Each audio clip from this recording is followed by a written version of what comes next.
तो आज की क्लास में इंशाल्लाह अपना स्टार्ट करेंगे सेकेंड ईयर का last chapter of the biology subject. और यहाँ पर हम अपना पीएमटीसी की बायोलॉजी को ख़त्म कर चुके हैं। आज अगर हम इसको पूरे चैप्टर को कंप्लीट कर लेते हैं इंशाल्लाह। सो अभी तक जो हमने पढ़ा बायो का उसको रिवाइज़ करने के लिए यही एक चीज़ है कि हम नेक्स्ट लेक्चर में नम्स के पास पेपर सॉल्व करेंगे ताकि हमारा बायोलॉजी पूरा रिवाइज हो जाए। और इसी के साथ साथ हम अपने इस लास्ट चैप्टर को विच is the variation and genetics और इनहेरिटेंस को पढ़ेंगे। सो ये एसएलओज मेरे सामने है, मैं इसको पढ़ चुका हूँ। मैं अब इसके बारे में की कॉन्सेप्ट्स पढ़ाऊँगा और अच्छी तरह समझाऊँगा। सो मेंडल एक जेनेटिक्स का साइंटिस्ट था जिसको हम कहते हैं मेंडेलियन जेनेटिक्स। उसने ये थ्योरी प्रपोज की थी। उसने पी प्लांट जिसे हम कहते हैं Pisum sativum which is the scientific name of the pea plant और also known as the garden pea, उसके ऊपर डिफरेंट ट्रेड्स के ऊपर वर्किंग की। डिफरेंट ट्रेड्स यानी कि डिफरेंट जेनेटिक वेरिएशंस के ऊपर उसने वर्किंग की। एक कैपिटल वाई एक स्मॉल वाई, ये दो एलील्स हैं। Alternative forms of genes are known as the alleles. Classical genetics की थ्योरी इसने प्रपोज की, फाउंडेशन डाली, और he is also known as the pioneer of the classical genetics. इसकी बेस पर इस आगे के सारे काम जो हैं प्रपोज हैं। अच्छा, मेंडल का जो वर्क था वो कुछ इस तरीके का था कि Mendel's finding regarding dominance of traits.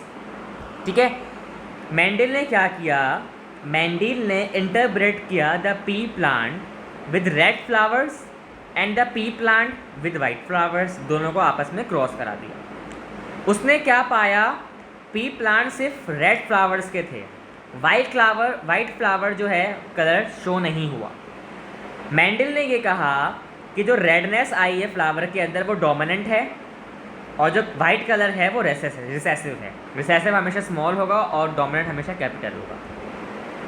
He further studied that all the 7 characters and came to know that all of them behave this way, यानी कि 7 डिफरेंट ट्रेट्स इसी तरीके से रिसेसिव और डोमिनेंट में बिहेव करेंगे। One of each pair of contrasting traits appear to be dominant and the other appear to be recessive. एक dominant होगा कंट्रास्टिंग ट्रेट और एक रिसेसिव होगा कंट्रास्टिंग ट्रेट। हो गई बात। अब मेंडल ने 7 ट्रेट्स के ऊपर वर्किंग की ऑफ द पी प्लांट। अच्छा, उसने पी प्लांट ही क्यों लिया, कोई और क्यों नहीं लिया? उसका भी आंसर है, P plant was hermaphrodite. Hermaphrodite मैंने पढ़ाया था किंगडम एनिमिलिया में, बाइसेक्सुअल, मेल और फीमेल सेक्सुअल कैरेक्टरिस्टिक्स थी। ईजी टू कल्टिवेट था, आसानी से ग्रो कर सकता था और बहुत ज़्यादा फ्रेंडली इन्वायरमेंट का था, इसको अच्छी तरह पढ़ा जा सकता था। So these are the reasons why he choose the pea plant which is the Pisum sativum scientific name. So जो उसने ट्रेड स्टडी की डोमिनेंट और रिसेसिव, हम उसको डील करेंगे। कलर जो था फ्लावर का वो रेड था जो कि डोमिनेंट था, रिसेसिव था वाइट। कलर जो सीड का था वो येलो था और रिसेसिव था ग्रीन। शेप जो सीड का था वो राउंड था डोमिनेंट और रिंकल था रिसेसिव।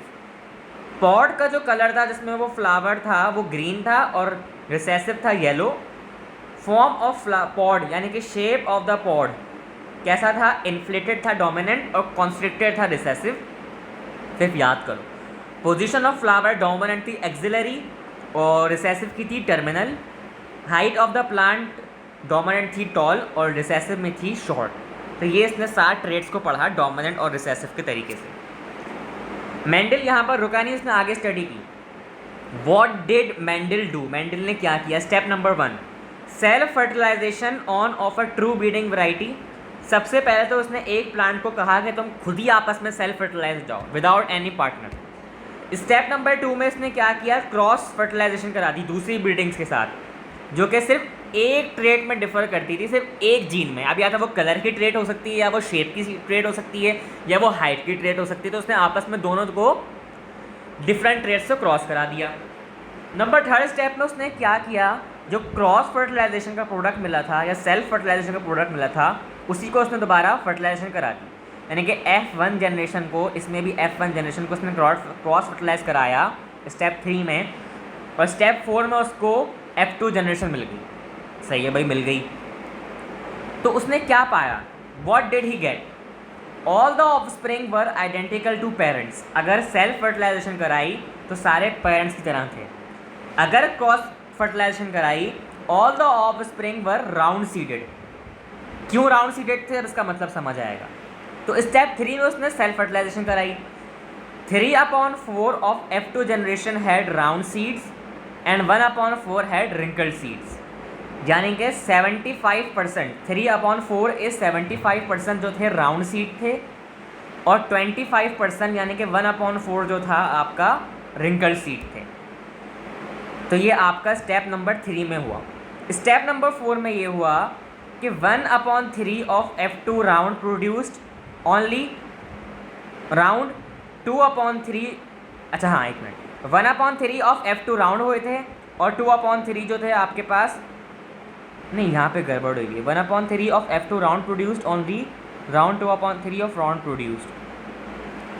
अच्छा इसमें मैं एक बात बता दूँ, इसमें जो है ना 1/3 और 2/3 को याद कर लो, सही है, कि 1/3 स्टेप नंबर 4 यानी कि F2 जनरेशन में हुए थे और 2/3 F2 जनरेशन में हुए थे, और ये आपके मेरे ख्याल से 1/3 राउंड का रेशियो होगा और 2/3 आपका रिंकल्ड का रेशियो होगा। यहाँ पे थोड़ा मिस्टेक हुई है मेरे ख्याल से, क्या बाहर इसको इस तरह समझ लेना। आगे बढ़ते हैं, इतना इंपॉर्टेंट नहीं है, सेल्फ फर्टिलाइजेशन F2 जनरेशन की इतनी इंपॉर्टेंट नहीं होती। स्टेप नंबर 4 में ये हुआ both round and wrinkled in ratio 3:1, देखा वही बात आ गई। All of the following F2 wrinkled produced only wrinkled, ठीक है, यानी कि 3:1 में बोथ राउंड और रिंकल्ड थे, और जो F2 जनरेशन थी वो पूरी रिंकल्ड थी। नेम ऑफ द जनरेशन, जो ये पूरी आई F3 जनरेशन, इसको इतना याद नहीं करना, इतनी नहीं पूछी जाती, मगर इसमें क्या होता है F2 जनरेशन, F1 जनरेशन और P1 पेरेंटल जनरेशन का पूछा जाता है। P1 जनरेशन बोलें तो all the offspring were identical, P2 बोलें तो सारे राउंडेड थे, और P3 बोलें यानी कि F2 बोलें तो sorry P1 identical, F1 round seed और F2 आपके पास कौन से थे, 25 रिंकल्ड और 75 राउंड सीड। बस यहाँ तक याद रखो, F3 को छोड़ दो, ये वैसे ही बहुत कंफ्यूजिंग होता है और ये बहुत हाई लेवल पर पढ़ा जाता है, PMDC में नहीं आएगा।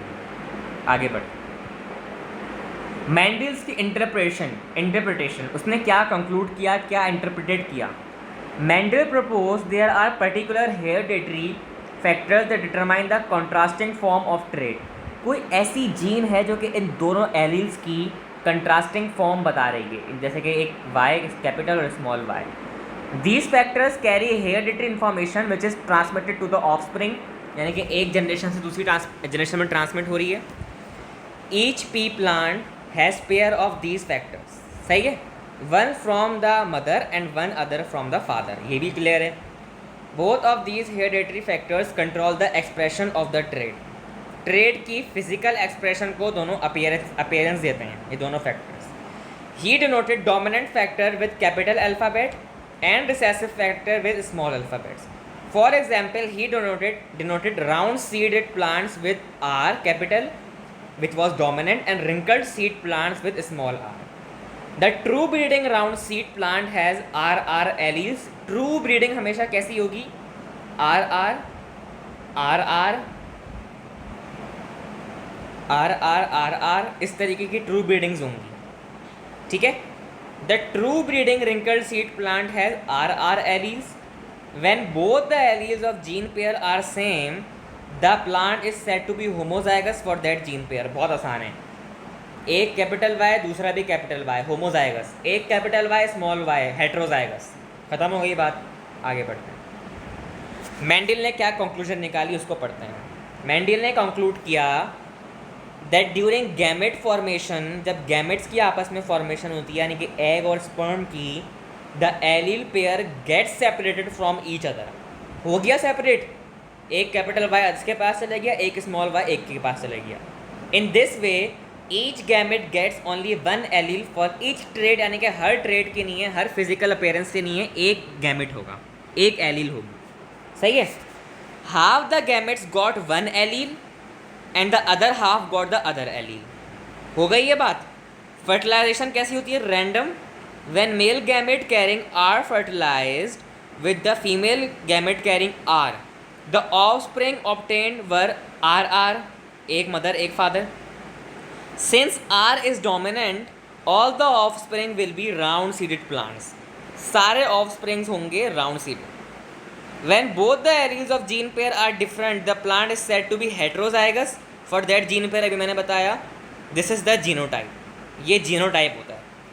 The plant is heterozygous round seeded but round phenotypically. Plant जो है हेट्रोजाइगस राउंड तो है मगर फिनोटिपिकली वो राउंड है, यानी कि ये तो हो गया हेट्रोजाइगस, एक कैपिटल एक स्मॉल, मगर राउंड तो है ना, तो ये हेट्रोजाइगस राउंड हुआ. ठीक है. अच्छा है, जो जीनोटाइप होता है ना, जीनोटाइप हमेशा एक फिनोटिपिक रेशियो के लिए इस्तेमाल किया जाता है कि उसकी फिजिकल अपीयरेंस मालूम की जाए, तो इसलिए जीनोटिपिक रेशियो होता है. इसी के बाद मैंडल ने अपने कुछ लॉ प्रपोज किए थे, and the first law we are going to discuss today over here right now, that is the Mendel's law of segregation. Segregation का लॉ मैंडल का क्या था? ये स्टेट करता है that allele pairs separate, segregate हो जाते हैं. सेग्रीगेट और सेपरेट एक ही बात है कि एलील का जो पेयर है सेपरेट हो जाता है और सेग्रीगेट अलग हो जाता है ड्यूरिंग गैमेट फॉर्मेशन. अगर ये आपके पास एमसीक्यू में आए स्टेटमेंट और पूछा जाए कौन सा लॉ है, तो आप बोल दो कि भाई सेग्रीगेशन है. हाफ सेपरेट हो गए गैमेट फॉर्मेशन में, और फर्टिलाइजेशन कैसा होगी? Randomly unite at fertilization. फिर यही गैमेट्स या यही alleles randomly after fertilization unite कर जाएंगे, आपस में मिल जाएंगे. That is known as the law of segregation. अब जो ऑफस्प्रिंग आएंगे टेस्ट क्रॉस से, वो वेरीफाई करेंगे principle of segregation of alleles. तो हम कैसे मालूम करेंगे भाई? तो इसी के साथ साथ जब वो एलील जो हैं आपके रैंडमली वापस से फर्टिलाइजेशन में यूनाइट कर जाएंगे, तो हमें कुछ रेशियोज़ मिलेंगे. तो हम उन रेशियोज़ को पढ़ते हैं. सो जब सेल्फ फर्टिलाइजेशन हुई पेरेंटल जनरेशन की ऑफ ट्रू ब्रीडिंग प्लांट या ट्रू ब्रीडिंग जनरेशन की, तो क्या हुआ? एक आर था और एक आर था. सब इसका हमने पनेट स्क्वायर बनाया और यहाँ पर भी आर था. पहले मुझे ये बताओ कि ये होमोजाइगस है या हेट्रोजाइगस? अबे भाई होमोजाइगस डोमिनेंट है ये. R R R R R R R R, यानी कि 100% आपके राउंड सीडेड थे. फिर दोबारा से होमोजाइगस रिसेसिव की आपने रैंडमली सेल्फ फर्टिलाइजेशन कराई. R R R R R R R R, यहाँ पर भी 100% रिंकल्ड सीड हुए. चलो भाई आगे बढ़ते हैं. ये भी समझ आ गया कि वही एलील्स आपके सेपरेट हो रहे हैं मगर फर्टिलाइजेशन पर यूनाइट हो रहे हैं. इसी के साथ साथ मैंने क्या किया? क्रॉस फर्टिलाइजेशन करा दी. Cross fertilisation of P1 generation. अब जो जनरेशन हमारे पास ऊपर आई थी, तो एक जनरेशन तो मेरे पास थी R और R की, और एक थी मेरे पास R और R की. तो यहाँ पे क्या हुआ? R R R R R R और R R. ठीक है. तो यहाँ पे 100% तो हुआ मगर हेट्रोजाइगस डोमिनेंट हुआ. तो ये मेरे पास आ गई F1 generation from parental generation P1 generation से. अब इस F1 जनरेशन को मैंने दोबारा सेल्फ फर्टिलाइजेशन के लिए करा दिया. सेल्फ फर्टिलाइजेशन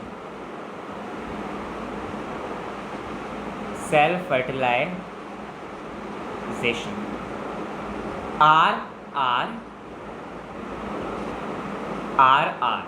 चलो भाई R R R R R R R R, यानी कि ओनली 1/4% जो था मेरा आर आर आया, विच इज़ द 25%. ठीक है. और 1/2 मेरा आया 50%, क्या कहते हैं, RR। और इसी के साथ साथ 1/4 मेरा आया विच is the again 25% small RR। So ratio मेरे पास क्या हुआ, वो ये हुआ कि अगर मैं इसका फिनोटाइपिक रेशियो निकालूं तो वो ये होगा कि R round R round R round, क्योंकि R डोमिनेंट था, 3 डोमिनेंट हो गए और 1 रिसेसिव हो गया RR। तो फिनोटाइपिक रेशियो तो आ गया 3 आपके पास राउंड सीटेड आ गए, जिसमें से आपके पास 2 जो हैं हेट्रोजाइगस डोमिनेंट हैं और एक जो है होमोजाइगस डोमिनेंट है, और एक आपके पास होमोजाइगस रिसेसिव है। जीनोटाइपिक रेशियो क्या आएगा, RR एक है रिसेसिव डोमिनेंट, तो 1, RR capital R small r 2 हैं 2, और स्मॉल r 2 हैं, मतलब 1 है, सॉरी स्मॉल r का 1 है, तो 1, 1:2:1 जीनोटाइपिक रेशियो और 3:1 इज़ द फिनोटाइपिक रेशियो। चलो भाई ये भी समझ आ गया, ठीक है ना, आगे बढ़ते हैं। अब ये जो हमारे पास जनरेशन आई थी इससे हम कहते हैं F2 जनरेशन। अब इस F2 जनरेशन की जब हम दोबारा फर्टिलाइजेशन कराएंगे, सेल्फ फर्टिलाइजेशन, तो इसे हम कहेंगे डाई हाइब्रिड क्रॉस। क्या कहेंगे, dihybrid cross. A dihybrid cross is a Punnett square या पुनेट स्क्वायर और Punnett cross to determine gamete formation, या फिर गैमेट्स की कॉम्बिनेशन को डिटरमिन करने के लिए काम आता है for 2 alleles on a gene. के डेफिनेशन के लिए इंपॉर्टेंट है, इसे याद कर लो, ठीक है, कि Punnett cross is used to determine the gamete formation या उसकी combination for 2 alleles on a gene, ठीक है। अच्छा जनाब, इसी के साथ साथ अब एक बात ये होती है कि जो डाई हाइब्रिड क्रॉस है ये F1 जनरेशन का होता है, और बल्कि नहीं, इसको मैं इस तरह लिख देता हूँ, दैट अ पुनेट स्क्वायर और पुनेट क्रॉस और dihybrid cross is a between first generation. ये फर्स्ट जनरेशन के दौरान होता है dihybrid cross. First generation की जो ऑफ स्प्रिंग होती है ऑफ 2 इंडिविजुअल्स, 2 इंडिविजुअल्स की, जो कि डिफ़र करते हैं इन 2 पर्टिकुलर ट्रेट्स में, सिर्फ 2 पर्टिकुलर ट्रेट्स में, क्योंकि 2 यानी कि डाई हो गया, तो जो 2 पर्टिकुलर ट्रेट्स में अपने आप को डिफरेंट करते होंगे एलील्स, उसे हम कहेंगे डाई हाइब्रिड क्रॉस, और जो एक में करेगा उसे हम कहेंगे मोनो हाइब्रिड क्रॉस, ठीक है। तो इसको हम आगे पढ़ते हैं, और ये कहते हैं कि when a heterozygous gamete meets with other heterozygous gamete, dihybrid cross जो होता है वो डिटरमिन करता है the phenotype and genotype of the offspring. जब एक हेट्रोजाइगस मिल जाएगा दूसरे हेट्रोजाइगस से, तो ये जो डाई हाइब्रिड क्रॉस होगा ये इसका फिनोटाइप पीएच और जीनोटाइप डिटरमाइन करेगा, ठीक है, ऑफस्प्रिंग्स का। फॉर एग्जाम्पल पी प्लांट जो है आपके पास वो हेट्रोजाइगस है 2 ट्रेट्स के लिए। Pea plant is heterozygous for 2 traits in dihybrid cross. कौन कौन से 2 ट्रेट्स, एक उसकी राउंडनेस, राउंड है या रिंकल्ड है, नंबर 2 उसकी कलर, रेड है या फिर येलो है, सॉरी ग्रीन है या फिर येलो है, या रेड है या फिर येलो है। Phenotype is round and yellow seeds. ये फिनोटाइप कैसा होगा, पी प्लांट का राउंड और yellow seeds. Plant itself is fertilized, अपने आप में कुछ फर्टिलाइज जाता है, और जो हम पुनेट स्क्वायर के ज़रिए कर सकते हैं वो हम अब करेंगे। सो आए पढ़ते हैं हम डाई हाइब्रिड क्रॉस,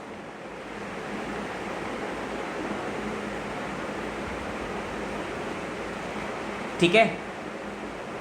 तो मेरे पास फॉर एग्जांपल एक allele I R R Y Y, R R Y Y, इसको मैं लिख देता हूँ इस तरह,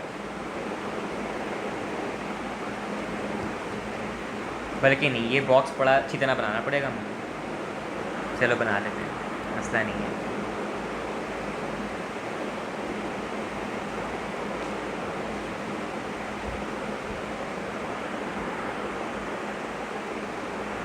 एक मिनट,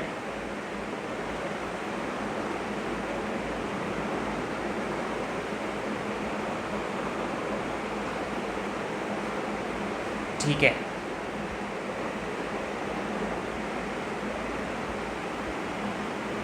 ये हो गया, डन है।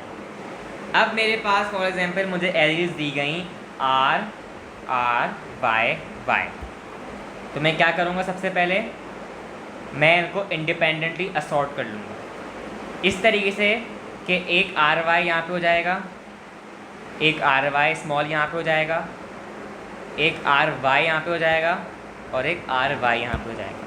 यही पैटर्न मैं यहाँ फॉलो करूँगा, R Y R Y R Y R Y, ठीक है। तो मेरे पास यहाँ पे कुछ रेशियो आएगा R R Y Y, R R Y Y small, R R Y Y और आर आर वाई वाई।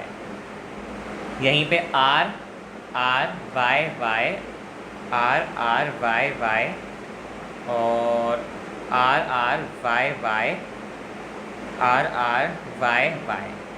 वही यहाँ पे आर और से पहले कैपिटल आर वाई वाई और R R Y Y, R R Y Y, R R Y Y. यहाँ पर भी वही आर आर वाई वाई और R R Y Y, R R Y Y और वही रिसेसिव सारा आ जाएगा यहाँ पर। सो मेरे पास डायहाइब्रिड क्रॉस में क्या हुआ, मेरे पास जीनोटाइप्स ऑफ द इंडिविजुअल से मिला 9:3:3:1 ratio is the dihybrid cross ratio, ठीक है। सो इसमें होगा ये कि मेरे पास आएंगे 9 राउंड सीड्स, सही है, और नहीं 9 राउंड्स येलो, एक मिनट 9 राउंड्स येलो डोमिनेंट वाले, 3 आएंगे राउंड्स ग्रीन, 3 आएंगे रिंकल्ड येलो और एक आएगा रिंकल्ड ग्रीन। याद रहे यहाँ पे ग्रीन और रिंकल्ड रिसेसिव है, येलो और राउंड डोमिनेंट है। सो इस डायहाइब्रिड क्रॉस के रेशियो के जरिए एक लॉ निकाला मेंडल ने, that was the law of independent assortment, independent assortment. अब यहाँ पर ये लॉ वैलिड है जब व्हेन 2 कंट्रास्टिंग अलग अलग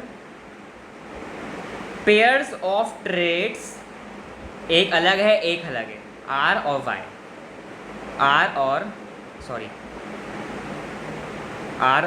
Y, when 2 contrasting pairs of traits are followed in a same dihybrid cross, जो अभी हमने किया, their alleles, उनकी जो alleles हैं वो असॉर्ट कर जाएंगी इंडिपेंडेंटली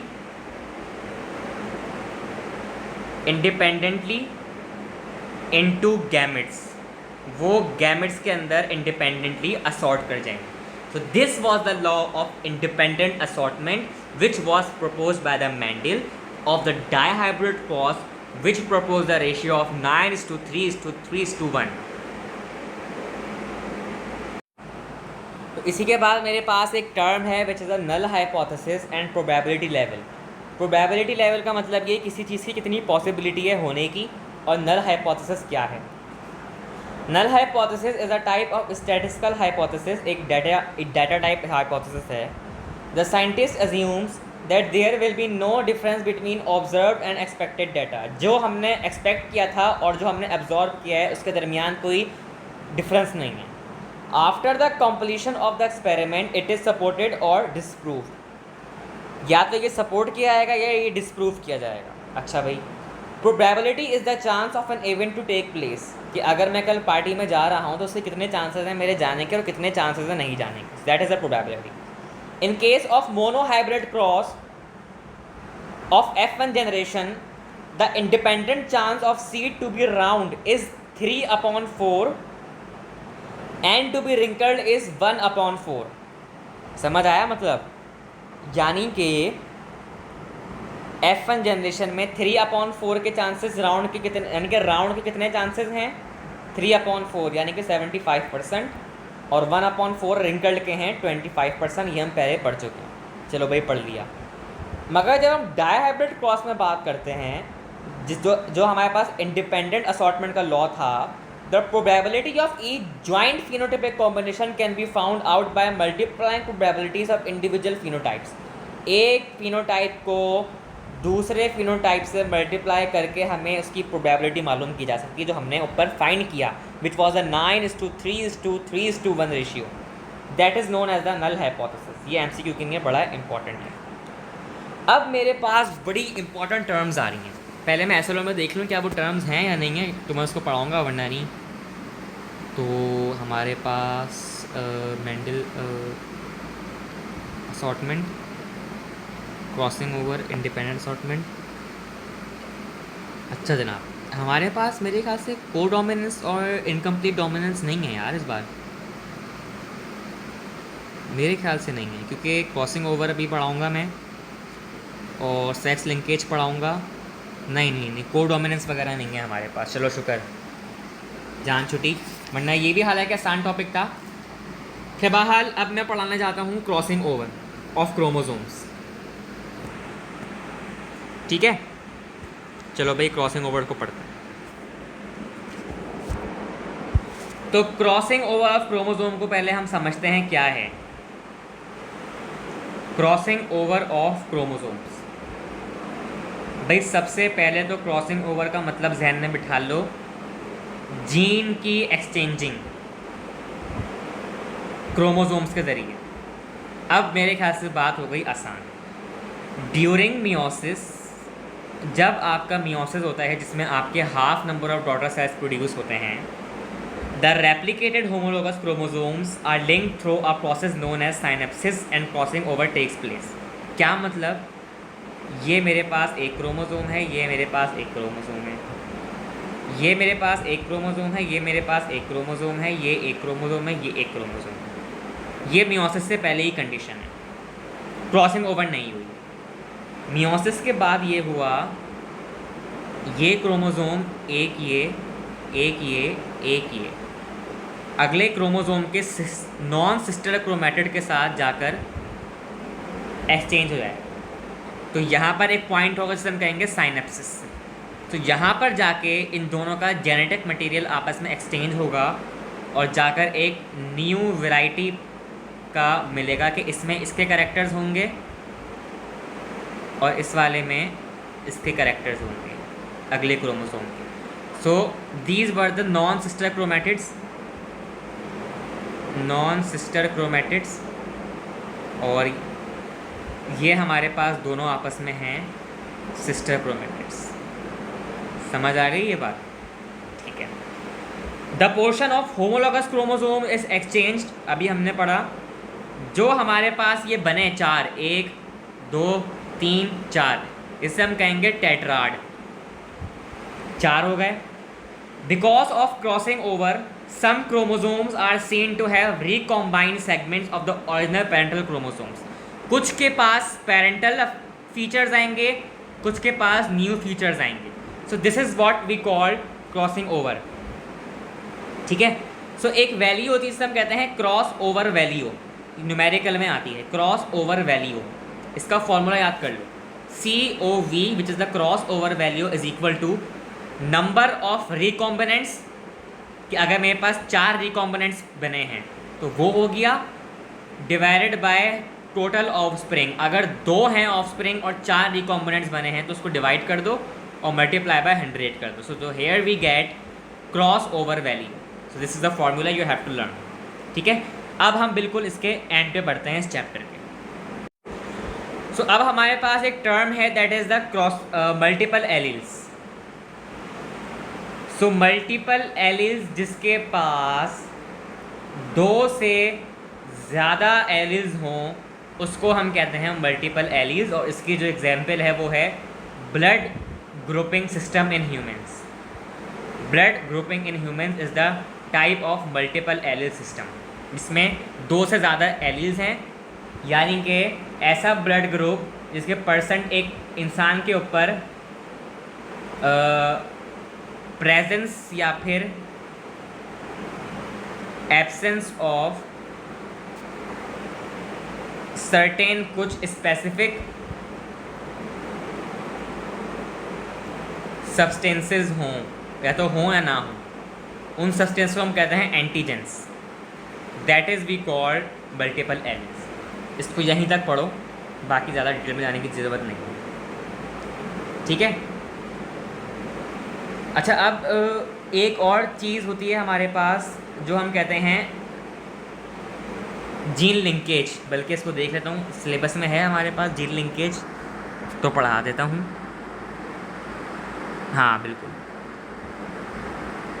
सही है, ठीक है, ये पूरा टॉपिक है जीन लिंकेज का। मैं अभी इसको पढ़ा देता हूँ ताकि हमारे पास ये वाला पार्ट भी ख़त्म हो। मल्टीपल एलील्स से समझ आया, आगे बढ़ते हैं। तो इसी के साथ साथ आप जो हो यहाँ पर क्रॉसिंग ओवर ऑफ क्रोमोसोम्स देख सकते हो जो मैंने पढ़ाया है अभी। अब इसको हटा दो और हम ऊपर चलते हैं जीन लिंकेज के ऊपर। Gene linkage occurs when particular alleles are inherited jointly, आपस में बिल्कुल क्लोज जॉइंट होंगे। Typically, an organism can pass on an allele without regard to which allele was passed on for a different gene. This due to the independent assortment of chromosomes during meiosis. However, alleles that are on the same chromosome are more likely to be inherited together and are said to be linked. Gene linkage is a physical relationship between genes. एक chromosome के ऊपर जो gene लगी हुई है, जो मैंने dash बनाया है, ये जितनी क्लोज होगी आपस में एक दूसरे से, फिजिकल लिंकेज इनका होगा, उसे हम कहेंगे जीन लिंकेज। इसमें जेनेटिक वेरिएशन नहीं होती। क्रॉसिंग ओवर में जेनेटिक वेरिएशन होती है क्योंकि वो आपस में जेनेटिक मटेरियल का एक्सचेंज होता है। जहाँ पर जेनेटिक मटेरियल का एक्सचेंज नहीं होता, जितना क्लोज एलील होगा उतनी कम चांसेस होंगी वेरिएशन की। इंपॉर्टेंट पॉइंट है कि जो मैंने बताया। अब बात आती है रिकॉम्बिनेंट फ्रीक्वेंसी की। Recombinant frequency is a measure of genetic linkage. Genetic linkage का मेजरमेंट है ये, and is use in the creation of a genetic linkage map. Genetic linkage map के लिए यूज़ होता है। रिकॉम्बिनेशन फ्रीक्वेंसी जिसे हम उससे इससे हम एंगल से बिल्कुल एंगल टीटा से हम डिनोट करते हैं, is the frequency with which a single chromosomal cross over will take place between 2 genes during meiosis. Single chromosome के दरमियान क्रॉसिंग ओवर होगा बिटवीन 2 जीन्स, यानी कि एक क्रोमोसोम है, उसके जो जीन्स हैं 2, उनके दरमियान जो क्रॉसिंग ओवर हो रही है ड्यूरिंग मियोसिस, उसको डील करती है recombinant frequency. The recombination frequency between 2 genes can not be greater than 50%। 50% से ज़्यादा नहीं हो सकती 2 जीन्स की, because random assortment of genes generate 50% of recombination. Non linked genes produced 1:1 parental to non parental. जो आपस में नहीं लिंक्ड होती उसे हम 1:1 रेशियो में लिखते हैं, और जो हो जाती हैं उसे हम 50% पर लिखते हैं कि भाई वो 50% से ज़्यादा नहीं हो सकती। This is the main point which you have to revise. ठीक है, बस यहाँ तक इतना पॉइंट याद रखने तक आगे बढ़ते हैं। तो इसी के साथ साथ हम अपने लास्ट एसओलो के ऊपर आ चुके हैं, that is the inheritance of patterns and sex linkage. Sex linkage और उसका इनहेरिटेड हुआ हुआ पैटर्न क्या कहलाता है? भाई 3 चीज़ें होती हैं हमारे पास सेक्स लिंकेज में। X linked recessive inheritance, x linked dominant inheritance और वाई लिंक्ड इनहेरिटेंस। सबसे कम जो पढ़ा जाता है वो वाई लिंक्ड इनहेरिटेंस है, सबसे ज़्यादा ये 2 पढ़े जाते हैं, तो अब इन दोनों के ऊपर फोकस करते हैं। एक्स लिंक्ड रिसेसिव इनहेरिटेंस क्या होता है, इसको पढ़ते हैं। एक ऐसी ट्रेट जिसकी जीन जो है प्रेजेंट है सिर्फ एक्स क्रोमोसोम में, उसको हम कहते हैं एक्स लिंक्ड ट्रेट। और जो जीन उसके है उसे हम कहेंगे एक्स लिंक जीन, बिल्कुल सही है। They are also called sex link traits, चलो भाई हमने कह दिया। जैसा कि हमें पता है कि मेल के पास सिर्फ एक एक्स होता है और एक वाई सेक्स क्रोमोसोम होता है, और फीमेल के पास 2 सेक्स एक्स क्रोमोसोम्स होते हैं, ठीक है। अगर उन 2 एलील्स में से एक एलील का पेयर ट्रेट के नहीं है जो प्रेजेंट था एक्स क्रोमोसोम के ऊपर, देन देयर विल बी, फिर वहाँ पर कोई एलील वाई क्रोमोसोम पर नहीं होनी चाहिए, यानी कि एक्स पे ही होनी चाहिए। इस प्रोसेस में हम कहते हैं कि single allele will express itself, यानी कि अगर एक्स क्रोमोसोम था तो वो डोमिनेंट हो जाएगा वाई के ऊपर, तो वो अपने आप को एक्सप्रेस कर देगा, क्योंकि एक्स लिंक है ना, एक्स लिंक करेगा अपने आप को। हम इसकी एग्जाम्पल्स को डिस्कस करते हैं एक्स लिंक रिसेसिव इनहेरिटेंस के साथ, ठीक है। Duchenne muscular dystrophy is an example of X link recessive pattern. बस इसको नाम से याद कर लो कि ये एक एक्स लिंक रिसेसिव पैटर्न है। मेल्स के पास सिर्फ एक कॉपी होती है एक्स क्रोमोसोम की उनकी मदर से, और एक कॉपी होती है वाई क्रोमोसोम की उनके फादर से। अगर एक्स क्रोमोसोम के पास DMD जीन म्यूटेशन हो गई, क्या म्यूटेशन हो गई? DMD जीन म्यूटेशन, किस पर? एक्स क्रोमोसोम में, तो उनके पास ड्यूशेन मस्कुलर डिस्ट्रॉफी का डिसऑर्डर हो सकता है। अच्छा, अब ये है क्या, हम इसको पढ़ें। हमारे पास एक्स लिंक रिसेसिव ट्रेट्स की 2 एग्जाम्पल हैं बहुत इंपॉर्टेंट, कलर ब्लाइंडनेस और हीमोफीलिया। कलर ब्लाइंडनेस क्या होती हैं? The genes for colour blindness are present on X chromosomes. Colour blindness is a X link recessive trait, समझ आ गई? इसकी सिर्फ एक्स क्रोमोसोम पर होती है। सन जो है, अगर एक लड़का, वो एक एक्स क्रोमोसोम अपनी मदर से ले रहा है और वाई क्रोमोसोम फादर से ले रहा है, और जो डॉटर है वो एक एक्स क्रोमोसोम मदर से ले रही है और एक एक्स क्रोमोसोम फादर से ले रही है, तो ज़्यादा चांसेस किस पर होंगे? एक्स ट्रेट पर ना, क्योंकि एक्स ट्रेट ज़्यादा इंपॉर्टेंट है इस वक्त। तो किसको ज़्यादा चांसेस होंगे होने के कलर ब्लाइंडनेस? सन को, क्योंकि इसके पास सिर्फ एक एक्स है जिसके ऊपर डिसऑर्डर हो सकता है। फीमेल के लिए दोनों एक्स पर चाहिए डिसऑर्डर होना, इसलिए इसमें लेस चांसेस होंगे। एक और टर्म है haemophilia which is also the X link recessive disease. ये किस में होता है? Due to the absence of clotting factor Y. क्या लिखा है कि, हाँ मैंने वाई पढ़ दिया ऐसे।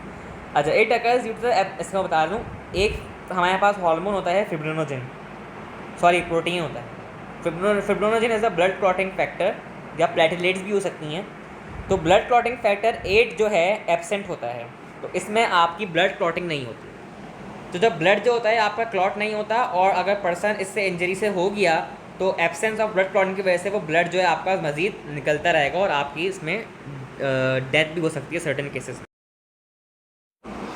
तो हमने जब अभी कलर ब्लाइंडनेस और haemophilia which was the X link recessive traits को पढ़ा, तो मैं इसकी 2 चीज़ें बताऊंगा, ठीक है। सो अगर आपके पास मदर हैं और वो हीमोफिलिक हैं, हीमोफिलिक जिनको ब्लड क्लॉटिंग का डिसऑर्डर है कि उनकी ब्लड क्लॉट नहीं हो रहा, और फादर भी सेम हीमोफिलिक हैं, तो उनका जो डॉटर्स होंगी, डॉटर्स बेटियां, वो 100% हीमोफिलिक होंगी, यानी कि 100% चांसेस होंगे उनके हीमोफिलिक होने के। हो गई ये बात, सही है। अच्छा जनाब, अब ऐसा केस है कि मदर जो है वो है हीमोफिलिक, हीम लिख देता हूँ मैं, फादर जो है वो है नॉर्मल। तो वही बात, 100% जो उनके सन होंगे वो होंगे हीमोफिलिक, 100% सन्स हीमोफिलिक होंगे, और कैरियर डॉटर्स होंगी। कैरियर यानी कि एक जीन होगी हीमोफिलिक की और एक जीन होगी नॉर्मल, और कैरियर डॉटर्स होंगी। और जो ऊपर पढ़ा हमने, जब 100% हीमोफिलिक डॉटर्स होंगी तो उसी के साथ साथ 100% हीमोफिलिक सन्स होंगे। तो ये कंडीशन और ये कंडीशन दोनों हमारे पास हो गई। अब अगर मदर जो है वो कैरियर है, यानी कि वो हीमोफिलिक नहीं है मगर कैरियर यानी कि जीन है हीमोफिलिक की, कैरियर, और फादर क्या है? हीमोफिलिक, तो जो उनके सन होंगे 50% होंगे हीमोफिलिक। अच्छा, सन कभी भी कैरियर नहीं हो सकता, हमेशा डॉटर कैरियर होगी। और 75% जो डॉटर्स होंगी वो हीमोफिलिक होंगी और 25% डॉटर्स जो होंगी वो कैरियर होंगी। यार देखो ये जो है ना आप क्रॉस से भी कर सकते हो वेरीफाई, क्रॉस भी इसका आसान है। क्रॉस से आप अगर पेपर में क्वेश्चन आए तो हम कर सकते हैं, ये अभी हम एमसीक्यू में करके दिखा देंगे इसको सॉल्व। मगर ये कि याद रख लो तो अच्छा है कि अगर मदर और फादर दोनों हीमोफिलिक होंगे तो क्या चांसेस हैं कि डॉटर और सन भी हीमोफिलिक होंगे और कैरियर होंगे। ठीक है, इसी के साथ साथ अगर आपकी जो है मदर जो हैं वो कैरियर हैं और फादर जो हैं वो हैं नॉर्मल, तो सन कैसे होंगे 50% हीमोफिलिक और 50% जो उनकी डॉटर होंगी कैरियर। इसी के साथ साथ मदर नॉर्मल हैं और फादर जो है वो, यही राइटिंग को क्या हो गया, एक मिनट, मदर जो है वो है नॉर्मल और फादर जो हैं वो हैं हीमोफिलिक। सो सन्स कैसे होंगे, सन्स विल बी नॉर्मल यानी कि 100%, और जो डॉटर्स होंगी वो होंगी कैरियर, यानी कि एक जीन होगी उनके पास हीमोफिलिक की और एक होगी नॉर्मल। अगर मदर नॉर्मल, फादर नॉर्मल, सन भी नॉर्मल और डॉटर भी नॉर्मल, ख़त्म हो गई बात। ठीक है, इसके बाद यहाँ पर हमारा हुआ x link recessive trait complete. यार ये जो है ना मैंने जो बताया है अभी, मदर नॉर्मल और फादर हीमोफिलिक, इसको रट लो, याद कर लो अगर क्रॉसेस से बचना चाहते हो, वरना क्रॉसेस भी कोई इतनी मुश्किल नहीं है। अब हमारे पास टर्म है x linked dominant trait, dominant inheritance. तो ये क्या है, ये होता है जब डोमिनेंट है तो किस में होगा कॉमन, फीमेल्स के अंदर। इसमें ये होगा कि जो डॉटर्स होंगी वो होंगी अफेक्टेड, यानी कि कोई भी डिसऑर्डर हो डॉटर उससे अफेक्टेड होगी क्योंकि डोमिनेंट ट्रेट आ गई है। और जो जीन होगी वो एक्स क्रोमोसोम पे होगी डिसऑर्डर की, और एक एलील की कॉपी जो है, वन एलील कॉपी जो है इस डिजीज़ को फैलाएगी। वाई लिंक्ड रिसेसिव इनहेरिटेंस में क्या है, सॉरी वाई लिंक्ड इनहेरिटेंस में, रिसेसिव और डोमिनेंट नहीं, वाई लिंक्ड इनहेरिटेंस में ये हमेशा मेल में होता है, फीमेल्स में क्योंकि वाई नहीं होता क्रोमोसोम तो नहीं होता। और इसकी जो एग्जाम्पल है वो है बॉल्डनेस, गंजापन, मेल के अंदर जो गंजे होते हैं वो इसकी वजह से होते हैं, वाई लिंक्ड इनहेरिटेंस की वजह से। तो ये हमारे पास with examples sex link inheritance का पैटर्न हुआ। सो अब यहाँ पर तकरीबन हमारा जेनेटिक्स का चैप्टर हो गया कंप्लीट। अब मैं एक बड़ी इम्पॉर्टेंट बात लाने जा रहा हूँ यहाँ पर, जिसके बगैर ये चैप्टर कंप्लीट नहीं हो सकता। ठीक है, सो पढ़ते हैं इस बात को। एक नाम है एनिमल का जिसे हम कहते हैं ड्रोसोफिला, ड्रोसोफिला मिलेनोगैस्टर, एक फ्रूट फ्लाई है। क्या नाम है इसका, Drosophila melanogaster is a fruit fly and it is the black bellied common fruit fly, यानी कि इसकी जो बैली होती है वो ब्लैक होती है। ठीक है, और T.H. मॉर्गन ने इसके ऊपर एक्सपेरिमेंट किया था। और इसके पास जो होते हैं 3 पेयर्स ऑफ क्रोमोसोम्स होते हैं। यार ये बड़ी इंपॉर्टेंट बात है, याद करना ये और समझना। 3 पेयर्स ऑफ क्रोमोसोम्स होते हैं जो कि सेम होते हैं मेल के अंदर और फीमेल के अंदर, और उन 3 पेयर्स ऑफ क्रोमोसोम्स को कहते हैं ऑटोसोम्स। ऑटोसोम्स। और जो 4th पेयर होता है, यानी कि टोटल कितने पेयर्स होते हैं, 4 पेयर होते हैं क्रोमोसोम्स के। अगर एमसीक्यू में कभी आए in Drosophila melanogaster there are how many pairs of chromosomes, total number 4 होते हैं। 3 पेयर ऑटोसोम्स के होते हैं और 4 जो चौथा पेयर होता है ना वो सिमिलर क्रोमोसोम्स तो होते हैं मगर रॉड शेप के होते हैं, रॉड शेप के अंदर इन फीमेल। ठीक है, और मेल के अंदर जो होते हैं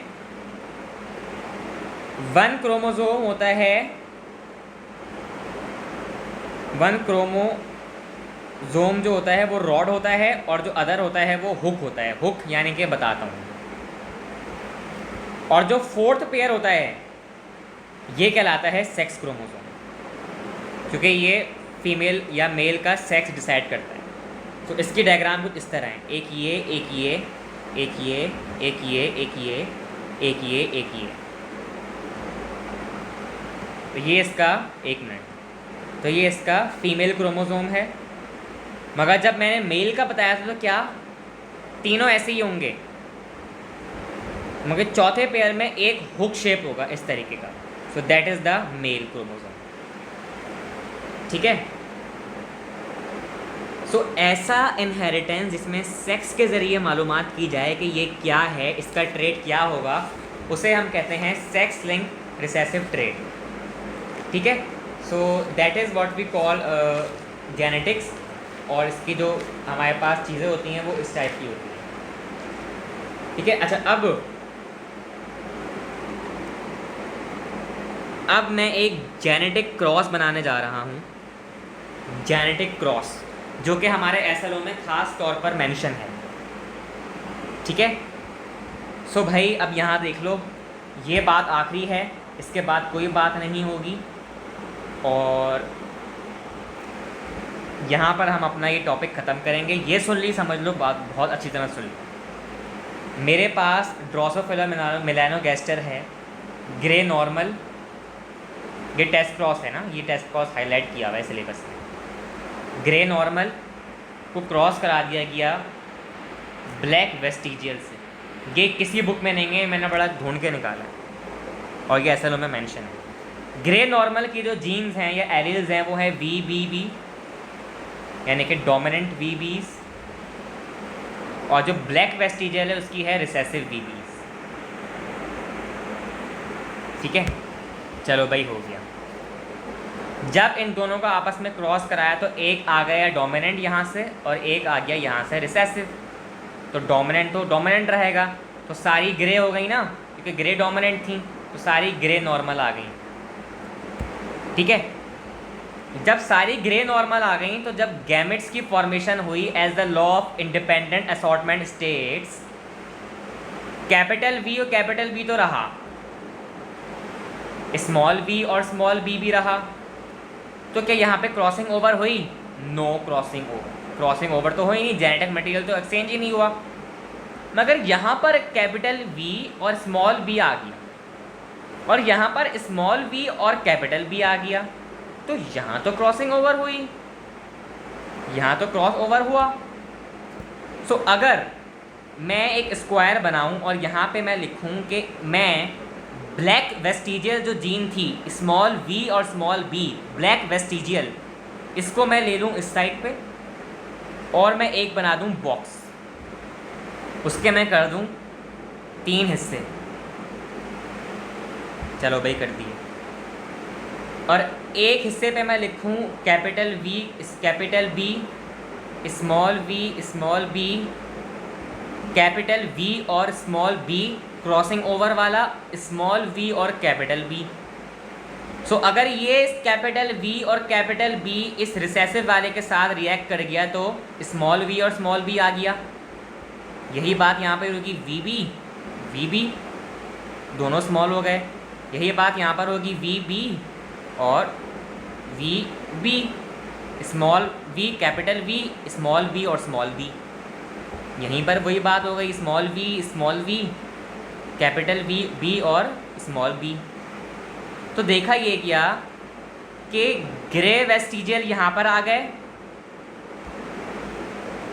ब्लैक वेस्टिजियल यहाँ पर आ गए, ग्रे वेस्टिजियल यहाँ पर आ गए, और ब्लैक नॉर्मल आ गए यहाँ पर। कैसे?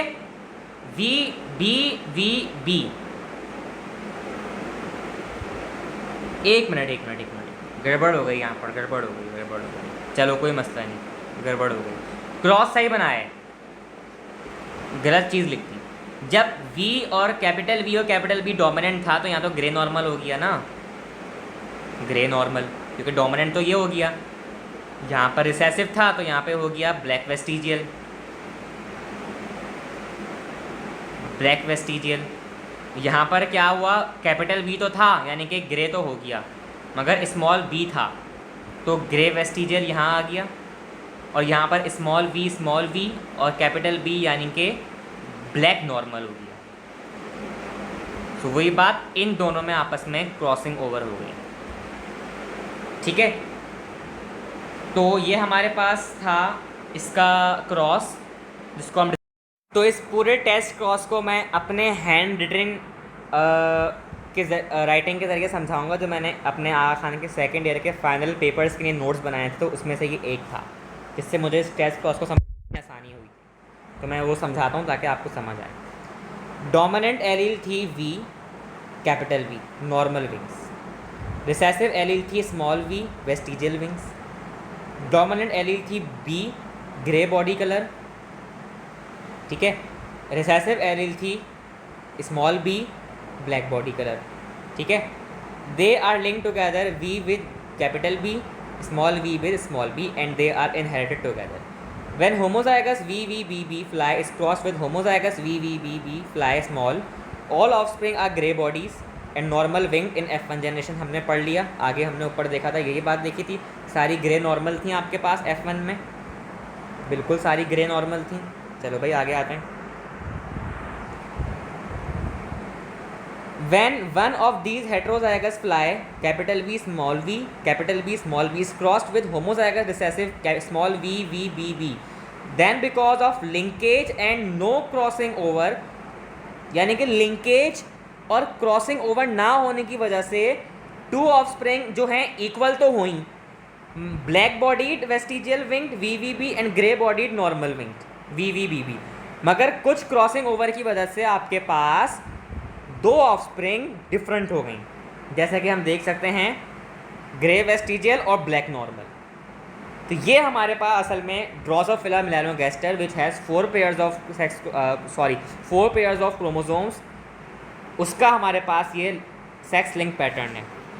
तो यहाँ पर हमने अपना जो है जेनेटिक्स और वेरिएशन के टॉपिक को ख़त्म किया, और ये इतना मुश्किल नहीं था, इसको अगर समझा जाए तो ये बहुत ही आसान टॉपिक था, बस इसमें जो है ना कुछ कॉन्सेप्ट्स वगैरह चाहिए थे, तो ये हमने यहाँ तक पढ़ा। तो फाइनली हम अपने इस चैप्टर के MCQs पर आ गए हैं, और आज हम अल्हम्दुलिल्लाह बायोलॉजी को ख़त्म कर चुके हैं, सब्जेक्ट को PMDC के फर्स्ट ईयर और सेकंड ईयर के। देर आया मगर दुरुस्त आया। अब इंशाल्लाह हम फिज़िक्स और केमिस्ट्री स्टार्ट करेंगे। तो पहले इसके MCQs सॉल्व करते हैं, और फिर हम इंशाल्लाह नेक्स्ट क्लास में नम्स के 5 पेपर सॉल्व करेंगे बायो के, ताकि हमारा रिवीजन हो जाए। Number 1, then two contrasting pairs of traits are followed together in the same cross. Alleles in each pair are inherited or sorted independently into gametes. Is Mendel principle of, कौन सा है भाई ये, नाम से ही पता चल रहा है असॉर्ट होना, law of independent assortment, B is the correct answer. Mendel ने क्रॉस फर्टिलाइज किया ट्रू ब्रीडिंग राउंडेड सीड को male plant with a true breeding wrinkled seeded female plant. He called it a, जब इसने जो है अपना दोनों को एक साथ ट्रू ब्रीडिंग कराया तो भाई कौन सी जनरेशन आएगी, ऑब्वियस है फर्स्ट जनरेशन आएगी ना, F1। जब दोनों को ही करा दिया तो एक साथ, तो F1 आएगी, फिर उसके बाद उन दोनों को जब क्रॉस कराएगा तो आएगी F2। So the A is correct answer. Mendel choose a pea plants for genetical purposes because of the easy cultivation, numerous varieties, generation time is reasonably short, all of the above. ये तीनों उसकी वजह से उसने choose किया था pea plant को, all of the above मैंने बताया भी था। Different alleles of a gene that are both express in a heterozygous condition are called. अच्छा, ये जो है हमारे पास एसएलओ में नहीं था, मगर इसका आंसर है ए, कोडोमिनेंस, जो अपने आप को दोनों इंडिविजुअली कहती हैं कि भाई मैं भी ताकतवर हूँ, मैं भी ताकतवर हूँ, तो दोनों अपने आप को शो कराती हैं। Alternative forms of a gene whose number is more than 2 are known as, मैंने बताया मल्टीपल एलील, जिनके पास 2 से ज़्यादा जीन्स हों, एलील्स हों। Exchange of segments between non sister chromatids of homologous chromosome during meiosis is, क्या होता है भाई, क्रॉसिंग ओवर। बिल्कुल, कायस मेटन नहीं हो सकता, कायस मेटन दोनों के दरमियान पॉइंट होता है जहाँ पे क्रॉसिंग ओवर होती है साइनेप्स के जरिए। The fruit fly Drosophila melanogaster a pair of homologous chromosomes, कितने होते हैं भाई? 4, बता चुका हूँ। Process of cross over occur only during, crossing over का जो है प्रोसेस कब होता है? हमेशा ये होता है फर्स्ट डिवीजन ऑफ मियोसिस, याद है? Leptotene, zygotene, pachytene, diplotene, diakinesis, prophase 1 of the meiosis 1, इसमें होता है ये क्रॉसिंग ओवर।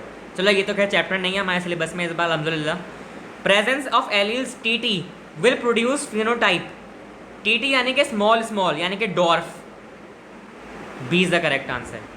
शॉर्ट, टॉल नहीं होगा प्लांट, टॉल शॉर्ट होगा। All the genes located on the same chromosomes are linked to each other. This phenomenon of staying together of all the genes of a chromosome is called, क्या कहलाता है भाई? Linkage, दोनों आपस में बिल्कुल close होती हैं। Which of the following is a statement true? Hemophilia is a rare X-linked recessive trait. Hemophilia is a Y-linked trait, गलत। In hemophilia blood does not carry oxygen, गलत। None, D इसका answer होगा हमारे पास 11 का A, ये true है क्योंकि haemophilia X-linked recessive है और बहुत कम है। If a defective gene occurs on the X chromosome, it will normally be transmitted to male offsprings only by the, किसके जरिए होगी? X क्रोमोसोम की बात हो रही है तो भाई किसके पास होता है X क्रोमोसोम? 2, मदर के पास, तो A is the correct answer. Which one of the following disease is a sex linked?